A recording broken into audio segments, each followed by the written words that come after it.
He was just too small.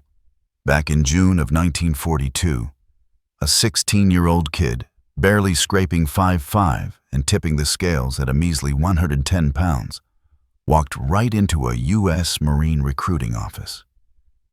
The recruiter didn't even bother to look up from his paperwork. He just flat out laughed. The Navy? They bounced him even faster, saying he was too undersized. The Army paratroopers? They told him to go home, eat some Wheaties, and come back when he'd grown up. This kid was like a walking, talking design flaw. He was like that P-38 fighter plane that couldn't make a turn. By any military standard you could name, he was completely and utterly useless. But those recruiters made a colossal, fatal mistake. They only saw a boy.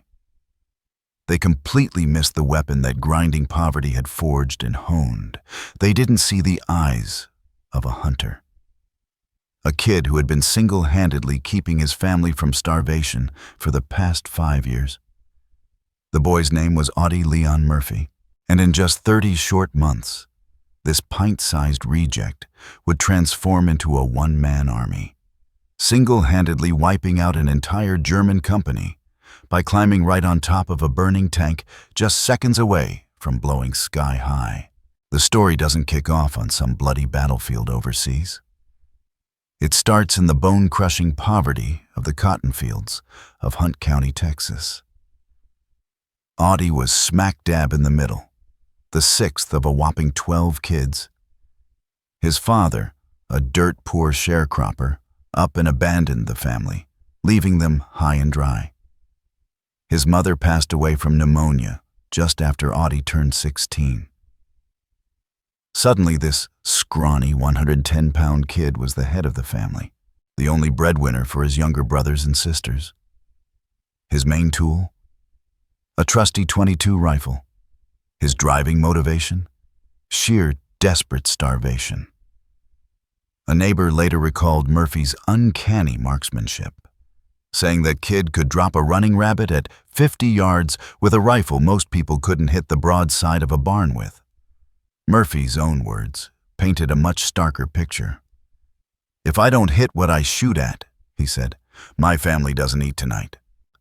This wasn't just some leisurely target practice. This was pure survival. Every single bullet cost money the family simply didn't have. Every miss meant empty stomachs grumbling all night long. Under that kind of relentless pressure, Audie Murphy didn't just learn how to shoot. He learned how to kill. He developed the eye of a stone-cold shooter, a chilling efficiency that would one day strike terror into the hearts of German soldiers across 3 different countries. When Pearl Harbor got attacked, Murphy saw his chance to escape. The Army meant steady pay, 3 square meals a day, and money to send back home to his siblings. But he was still only 16. Still seriously underweight.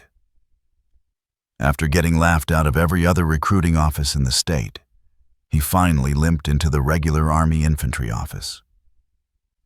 The recruiter glanced at the forged affidavit his sister had cooked up, claiming he was 18. Then he looked at the kid in front of him, who looked more like he was pushing 14. He sighed heavily and stamped the papers anyway.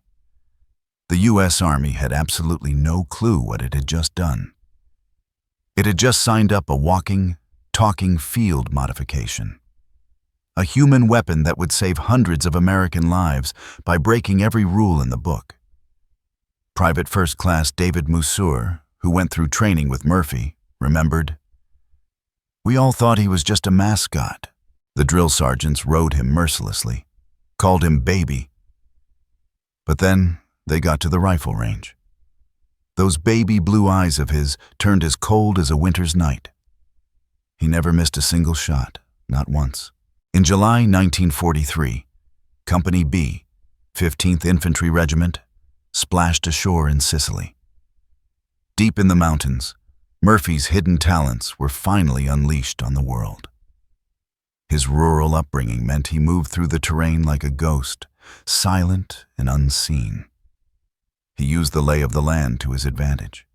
He shot with deadly, unwavering accuracy. Near Palermo, his unit got pinned down by a well-placed German machine gun. This was his first major problem. The official army doctrine said, "Wait for support to arrive." Murphy's personal doctrine, honed by years of hardship, said, "My family doesn't eat if I wait around." While the other guys hunkered down and took cover, Private Murphy, the 110-pound baby, used the terrain to sneak his way around to the enemy position all by himself. He wiped out the entire machine gun crew with a handful of grenades.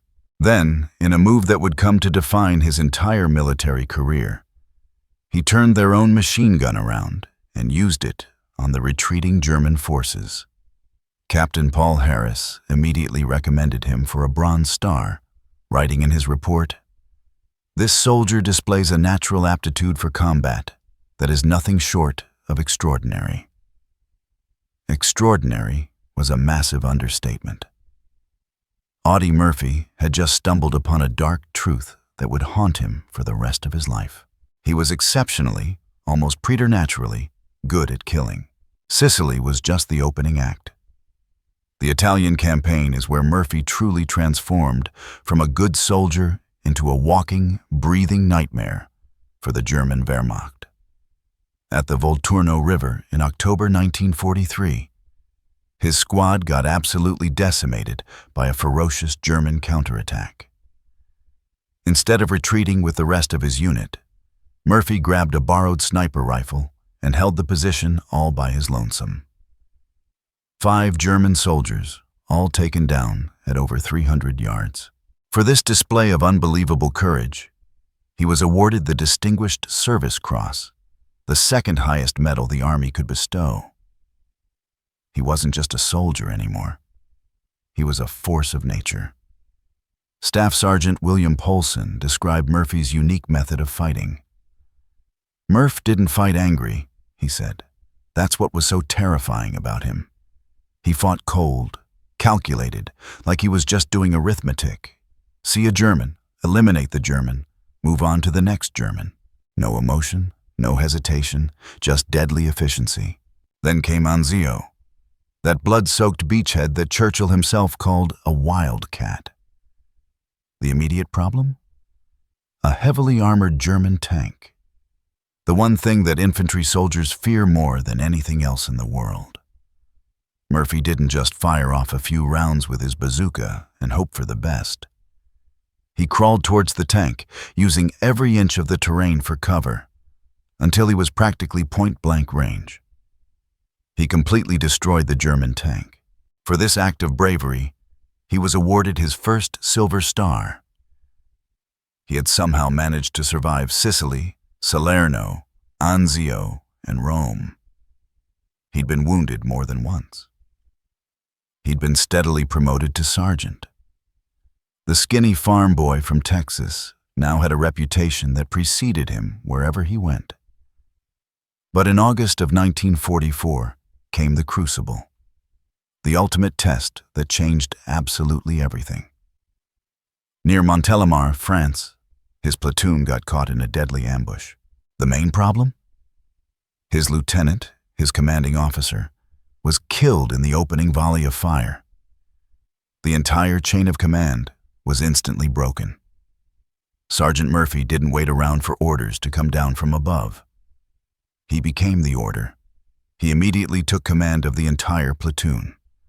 The situation was utterly impossible. 18 American soldiers against a full German company of over 100 men. For 2 long, agonizing hours, Sergeant Murphy held a critical crossroads against overwhelming odds. He fearlessly directed his men, exposed himself to enemy fire time and time again, and personally accounted for at least 15 enemy dead. He held the line. The Army, finally realizing what it had on its hands, gave him a battlefield commission on the spot. On October 14, 1944, the kid who was once deemed too small to even enlist was now Second Lieutenant Audie Murphy. But combat always comes at a steep price. By January of 1945, Murphy was no longer the fresh-faced 16-year-old kid who had showed up at that recruiting office. He was only 19 years old, but he looked like he was pushing 40. He had watched almost every one of his original friends get killed or seriously wounded right in front of him. He had personally killed over 100 enemy soldiers. And now, he found himself facing the Colmar Pocket. The Colmar Pocket was the last sliver of French soil still under German control.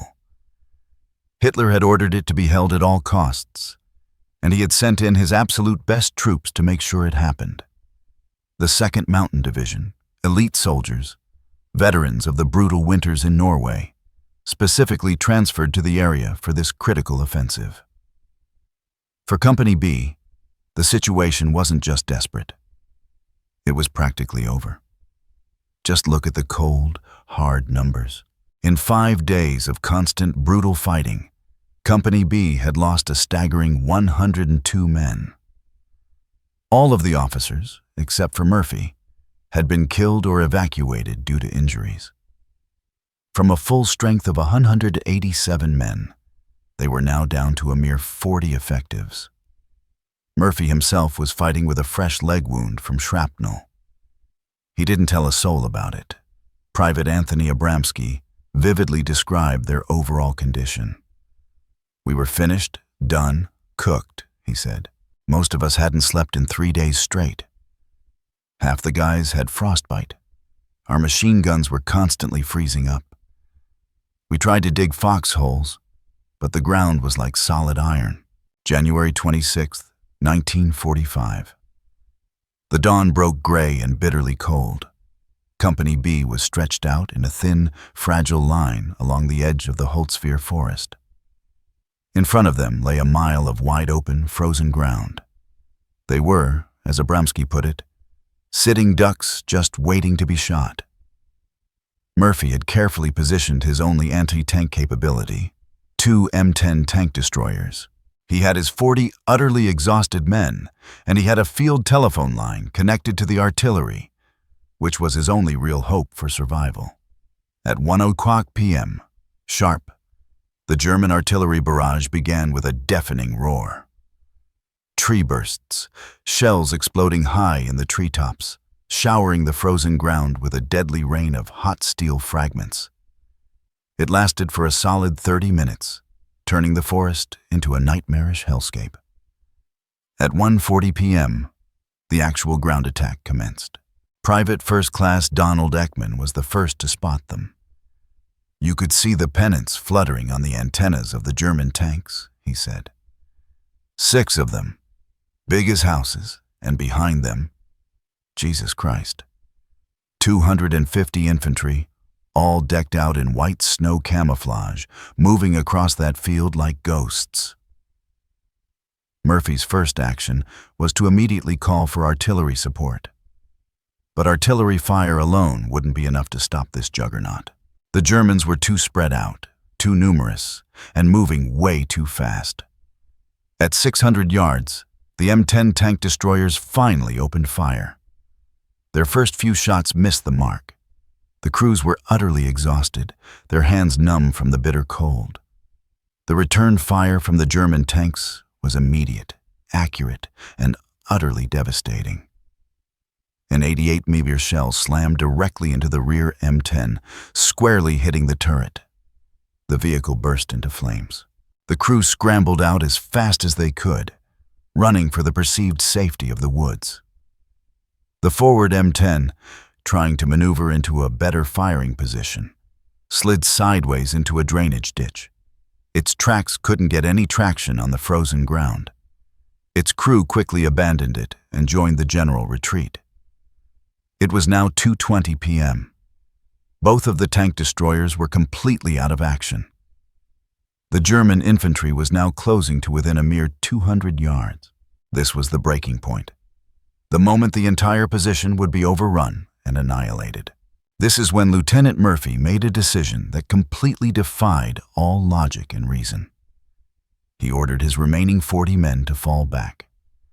to retreat to pre-prepared positions deeper inside the woods. "Fall back!" he yelled at the top of his lungs. But he himself didn't retreat. Instead, as his men ran for their lives, Lieutenant Murphy ran forward. He ran directly through the deadly curtain of artillery and machine gun fire. He ran headlong toward the burning M10 tank destroyer. The vehicle was fully engulfed in flames at the rear. Thick, black smoke billowed from the hull. At any given moment, the thousands of rounds of ammunition and 300 gallons of highly flammable gasoline inside the vehicle could explode, turning the whole thing into a massive, shredded bomb. Murphy didn't even hesitate for a second. He climbed right onto the back of the burning, exploding tank destroyer and manned its .50 caliber machine gun. From this exposed position, he was a perfect, unmistakable target. A single, silhouetted figure standing on top of a ticking time bomb, completely exposed to 250 rifles and 6 enemy tanks. Private Abramsky watched in stunned disbelief from the edge of the woods. "I saw Lieutenant Murphy climb on top of that burning tank destroyer," he said. "It was the single greatest display of guts and raw courage I have ever seen in my entire life." The .50 caliber Browning machine gun is a devastating weapon in the right hands. In Murphy's steady hands, it became an instrument of absolutely precise destruction. The cold hunter's eye, honed in the cotton fields of Texas, took over completely. For the next hour, this 19-year-old, 110-pound kid transformed into a one-man army. He wasn't just blindly firing at random. He was calculating every single shot. He held the field telephone in one hand, calmly calling in artillery strikes with pinpoint accuracy. He held the trigger of the .50 cal in the other, unleashing a withering hail of bullets. He created a veritable wall of steel. Sergeant Elma Broly observed the carnage from the edge of the woods. "The German infantrymen got within 10 yards of Lieutenant Murphy," he said. "He killed them in the drawers, in the meadows, in the woods. Wherever he saw them, they went down." The German forces, these elite mountain troops, found themselves caught in an utterly impossible trap. Their tanks, which should have easily crushed the position in a matter of seconds, were now completely useless. They couldn't advance without their infantry, and their infantry was being systematically destroyed by a single, unseen machine gun, firing from inside a thick cloud of black smoke. Technical Sergeant Morris Wald, watching the unfolding drama from the battalion command post, testified, "Murphy's fire was unbelievably effective. He wasn't just spraying bullets. Every single burst was carefully aimed. He was picking off German infantry like he was at a shooting gallery. I saw him cut down an entire squad that was trying to flank our position. The Germans tried everything they could think of to eliminate him. They repeatedly hit the tank destroyer with shells. Shrapnel tore through Murphy's leg, causing his second wound of the day. He completely ignored it. He just kept firing. He just kept calling in artillery strikes closer and closer to his own position. At 3:10 p.m., after 40 minutes of continuous, relentless firing, the .50 caliber machine gun started to slow down. He was running dangerously low on ammunition. The Germans sensed it. They started to rush forward, hoping to overwhelm him. Murphy grabbed his carbine rifle and started picking them off one by one. The Germans were now just 10 yards away. This was the end. Murphy made his last, most desperate call. He ordered the artillery to fire directly on his own position. The forward observer, Lieutenant Walter Weiss Fenning, flatly refused. He knew it would mean certain death for Murphy. Murphy screamed into the phone, "I'm giving you a direct order. Fire on my position now." The first 105mm shells landed a mere 50 yards away. The powerful explosions threw frozen earth and deadly shrapnel in all directions. The German infantry, caught out in the open, were ripped to shreds. But Murphy, fully exposed on top of the burning vehicle, was also right in the middle of the impact zone. The combination of his withering direct fire and the artillery shells exploding all around him finally broke the back of the German attack. The surviving infantry, perhaps 100 men, turned and ran for their lives. The tanks, now without any infantry support, quickly reversed course and withdrew in complete disarray. It was 3:20 p.m. After one impossible hour of unbelievable courage, the attack was finally over. Audie Murphy, his uniform scorched and tattered, his leg bleeding profusely, finally climbed down from the burning M10. Just 10 minutes later, the tank destroyer finally exploded in a massive fireball. He walked calmly back to the woodline where his men were waiting, stunned and speechless. According to Private Abramsky, he was scary calm. Scary. He asked if they had sustained any casualties, made sure everyone was okay, then sat down, lit a cigarette, and asked for a status report. His hands weren't even shaking. On that single day, Audie Murphy killed or wounded an estimated 50 German soldiers. He had single-handedly stopped a combined arms assault by 250 elite troops and 6 tanks.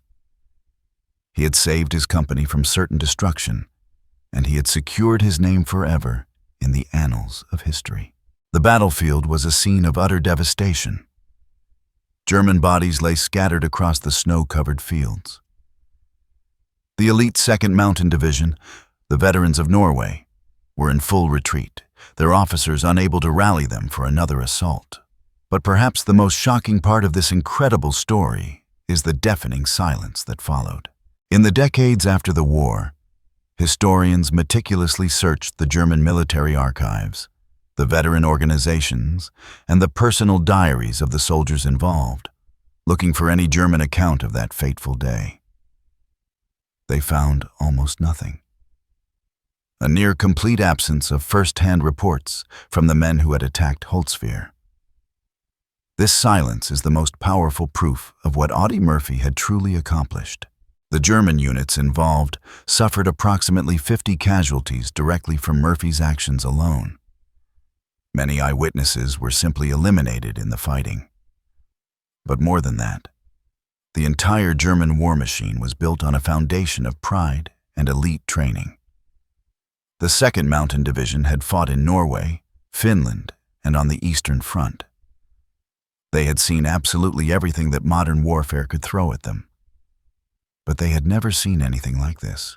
The very idea that 250 of their best men, supported by 6 heavily armored tanks, were not just defeated, but utterly humiliated by one scrawny, 110-pound American kid standing on top of a burning tank was a tactical defeat so profoundly shameful that they simply erased it from their collective memory. It was incomprehensible. It didn't fit into their rigid doctrine. It didn't align with their worldview. It was a fatal flaw in their own carefully constructed logic. The official German war diary for that day tells the barest of lies. It reads, "Attack on American positions near Holzwihr, repulsed with heavy casualties. Enemy resistance heavier than expected." Heavier than expected? That enemy resistance was one single man. They had met someone who was simply better at war than they were. And that stark recognition broke something fundamental in their warrior identity. Their tactical plan was flawless. Their equipment was vastly superior. Their soldiers were among the elite of the German army. And one farm boy from Texas with a stupid idea had completely shattered it all. The hunter had become the hunted. Murphy's stand had consequences that extended far beyond the immediate tactical victory. This wasn't just about saving Company B from annihilation. This was about the bigger picture. The successful defense of the Bois de Boulte forest, the position that Murphy had flatly refused to give up. broke the back of German resistance in the entire region of Alsace. The German failure to break through the American lines meant that the days of the Colmar pocket were now numbered. Holtzwihr itself, the village they had been desperately trying to defend, fell to the Allied forces the very next day. Within a few weeks, the entire German bridgehead west of the Rhine had been completely eliminated, removing approximately 50,000 German troops from the war and freeing up valuable Allied forces for the final assault into Germany. The skinny farm boy from Texas had just changed the entire map of the war. On June 2, 1945, near Salzburg, Austria, Lieutenant General Alexander Patch formally presented Second Lieutenant Audie Murphy with the nation's highest military honor, the Medal of Honor. The official citation, typically understated in official military documents, struggles to fully capture the incredible reality of that day. It reads, "He was alone and exposed to German fire from 3 sides. But his deadly fire killed dozens of Germans and caused their infantry attack to waver. For an hour, the Germans tried every available weapon to eliminate Second Lieutenant Murphy. But he continued to hold his position." Murphy's own words, as always, were far more direct and to the point. When asked why he had climbed onto the burning tank destroyer, why he had performed such a stupid and reckless action, his response was simple and heartfelt. "They were killing my friends." He later elaborated, "It wasn't a heroic act. I just figured if one man could do the job, why risk the lives of others?" This was the McKenna mindset, the piano wire fix. It wasn't about seeking personal glory. It was about recognizing a fatal problem and finding a solution, no matter the cost. To this day, his military record remains unmatched by any American soldier in history. He received every single combat decoration for valor that the United States Army could possibly award, some of them twice. His 33 decorations included the Medal of Honor, the Distinguished Service Cross, 2 Silver Stars, the Legion of Merit, 2 Bronze Stars, and 3 Purple Hearts. He also received 5 decorations from the grateful governments of France and Belgium. The boy who was once deemed too small and insignificant to be a Marine had become the most decorated American soldier of World War II. Then, the war in Europe finally came to an end. The guns fell silent. Audie Murphy came home a conquering hero. He was a national icon. He was featured on the cover of Life magazine. He was given ticker tape parades in the streets of major cities. He was invited to Hollywood to try his hand at acting. He became a movie star, appearing in over 40 films, including To Hell and Back, where he famously played himself. To the general public, this was the perfect Hollywood ending, the ultimate rags to riches story. The poor Texas farm boy who had single-handedly defeated the Nazis and become a rich and famous star. But this is not where Audie Murphy's story truly ends. This is where the real war, the missing page, begins. The public only saw Audie Murphy, the celebrated war hero. They did not see the fatal flaw that the horrors of war had etched deep inside his soul. The man who had shown absolutely no fear while standing on top of a burning tank was now deathly terrified of the dark. Murphy's post-war struggle with what was then commonly called battle fatigue, what we now understand to be severe post-traumatic stress disorder, or PTSD, was a constant and agonizing battle. He suffered from chronic insomnia, recurring nightmares that haunted his sleep, and a hypervigilance that led him to sleep with a loaded pistol under his pillow every single night. He was relentlessly haunted by the ghosts of war. He wasn't haunted by the enemy soldiers he had killed. He was haunted by the faces of the friends he couldn't save. He had somehow managed to survive, but he had never truly left that bloody battlefield behind. Eventually, he couldn't even bring himself to sleep inside the house anymore. He moved out to his garage, where he slept with all the lights on, because the suffocating darkness reminded him too much of those terrifying night patrols. "I can't remember a time when I didn't have nightmares," Murphy wrote. "They became a part of my life, like breathing. A demon seemed to have taken up permanent residence inside my body." His first marriage, to the actress Wanda Hendricks, lasted only 16 months before collapsing under the immense strain of his PTSD. Hendricks later described him as being two completely different people. During the day, he could be charming, funny, and incredibly generous. But at night, he transformed into someone else entirely. He'd patrol the house with a loaded gun, reliving battles from years earlier as if they were happening all over again. The war had finally ended for America, but it had never ended for Audie Murphy. He was now fighting a new enemy, an invisible one that lurked inside his own mind.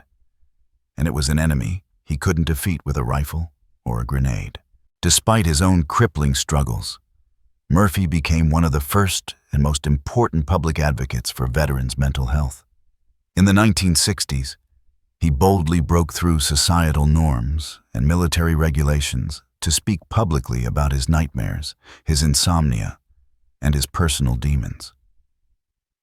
This was the stupid action of the post-war era. In a time when battle fatigue was widely seen as a sign of weakness or even outright cowardice, America's greatest war hero stood up and declared, "I have it." He was once again the man on the front lines, bravely pointing out the problem that the engineers and the politicians were deliberately ignoring. He wrote for the Saturday Evening Post, "What about the veteran who can't? What about the thousands of young men coming back from Vietnam with the same problems?" He was no longer fighting for Company B. He was fighting for all veterans struggling with the invisible wounds of war. But this time, he wasn't alone. In 1951, he married Pamela Archer. And this is the other missing page of the Audie Murphy legend. This is the story of the other true hero. Pamela was a 31-year-old former airline stewardess, and she saw the two distinct men that resided inside Audie, the celebrated hero and the tormented demon. And unlike almost everyone else, she didn't run away in fear. Pamela Murphy possessed a unique insight that the public never got to see. Audie carried invisible wounds that would never fully heal, she said. He'd wake up screaming in the middle of the night, reliving battles from 20 years earlier.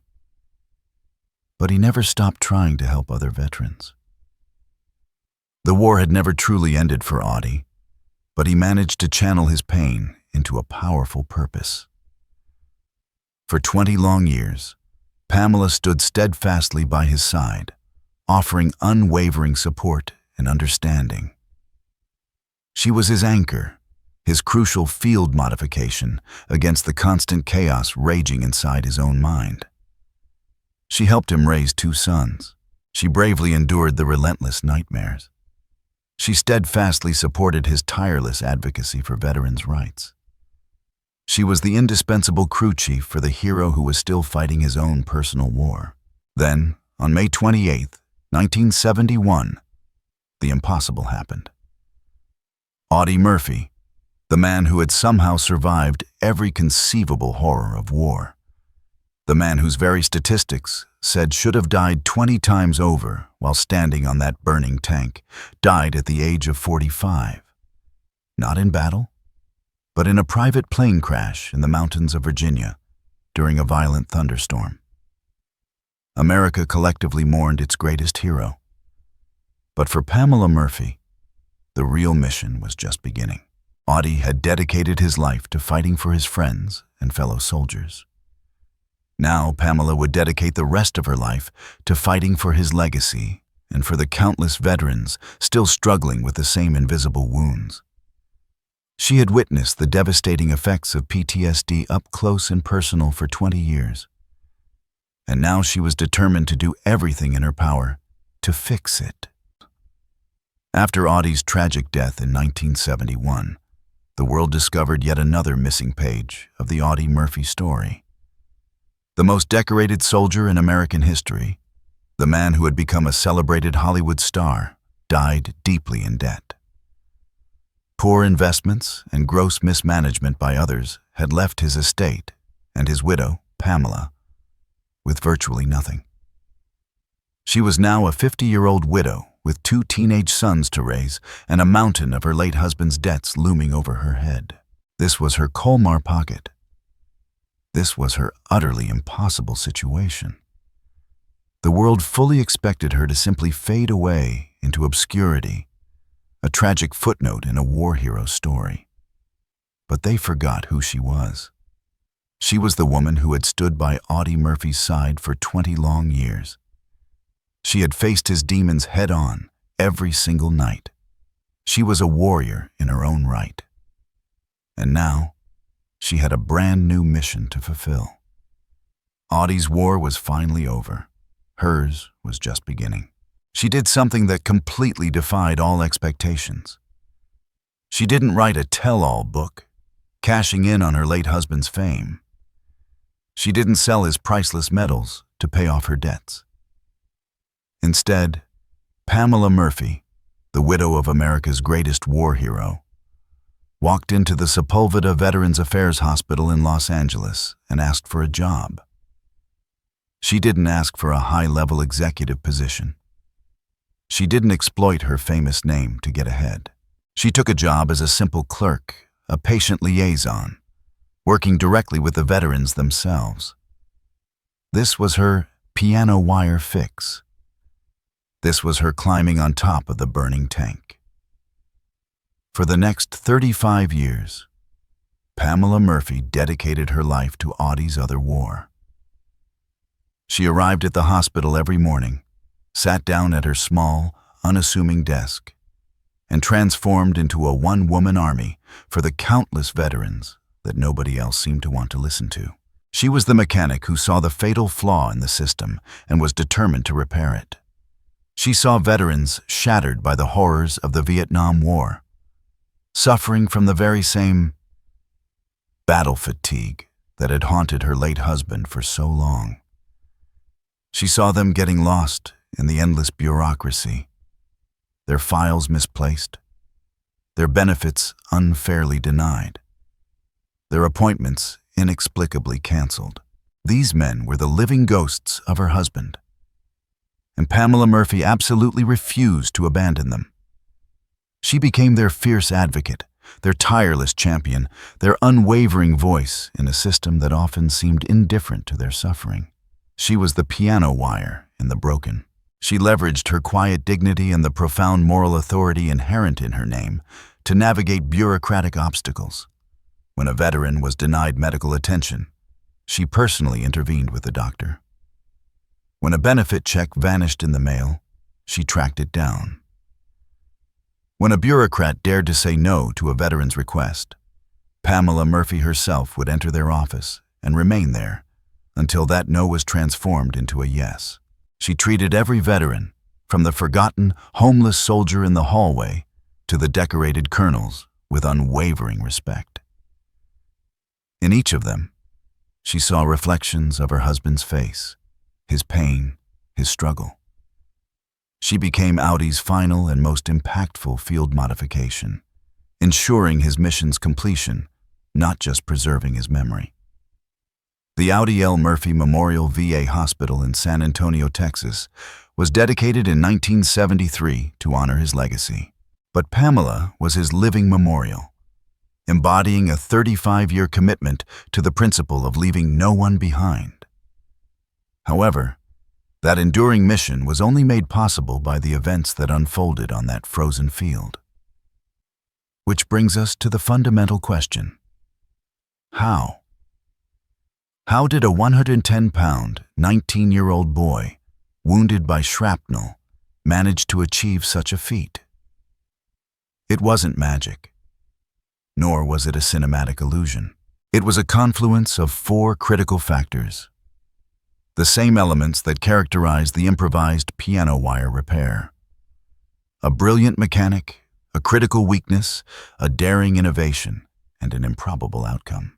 The first key element was the weapon itself. The M2 Browning 50 caliber machine gun, designed by John Browning in 1980. It was undeniably the finest heavy machine gun of World War II.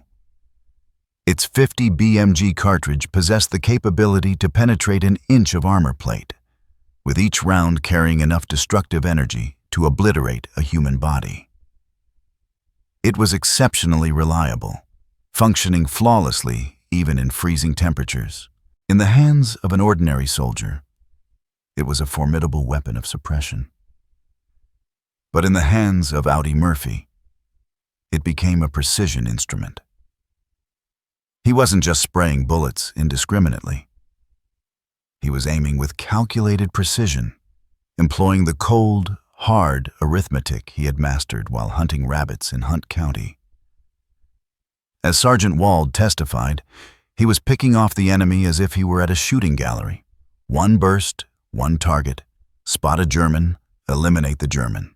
The weapon was exceptional, but the man wielding it was a true master.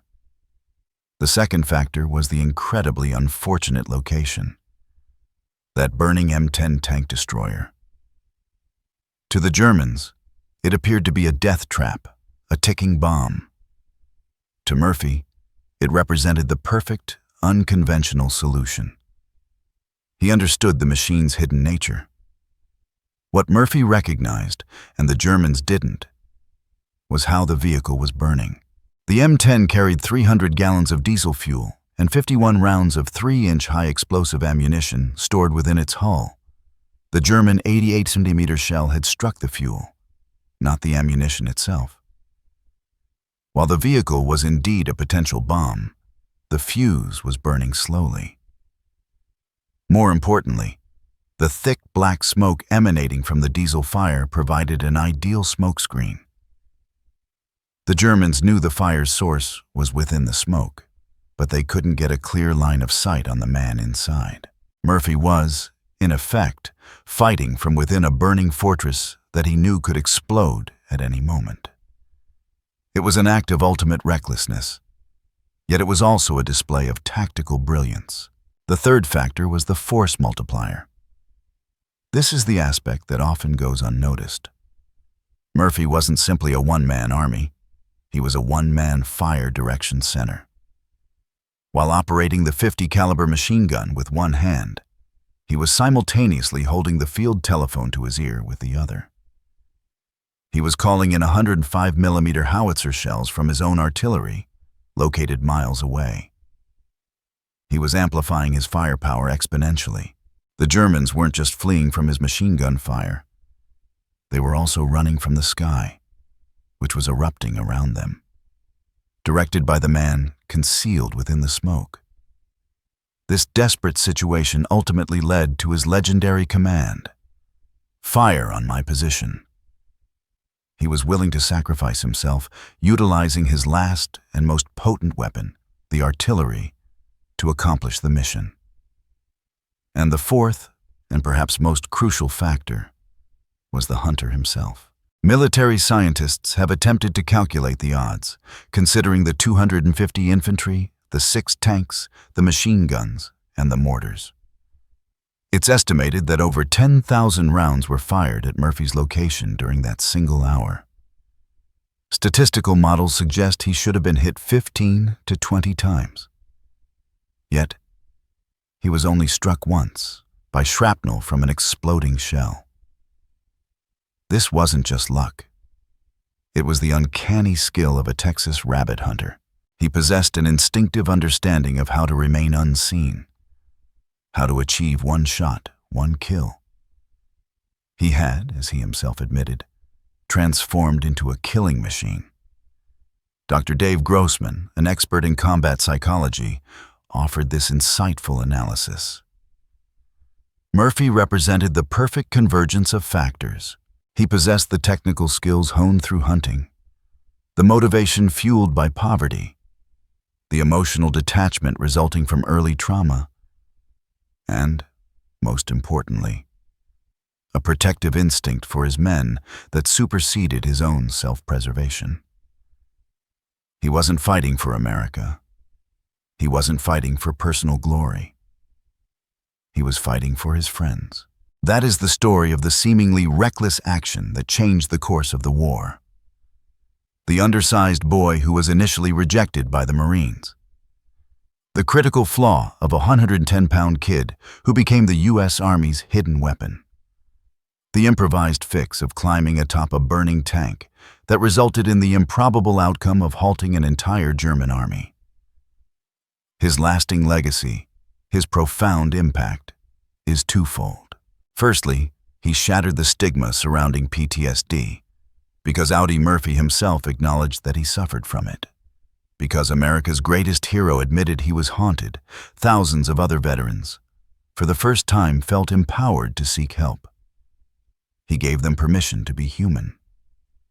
Secondly, there was Pamela Murphy. She dedicated her life to the VA hospital, working there until she was 87 years old, finally retiring in 2007. She never remarried. When she passed away in 2010, she was laid to rest next to him at Arlington National Cemetery. The mechanic was reunited with her pilot. The world recognized a hero. Pamela saw a man. Recruiters saw a fatal flaw. The Army discovered a secret weapon. The Germans encountered an impossible situation. Audie Murphy saw a problem that needed to be solved. It all comes back to that single, defining fact. The one that makes this the greatest untold story of the war.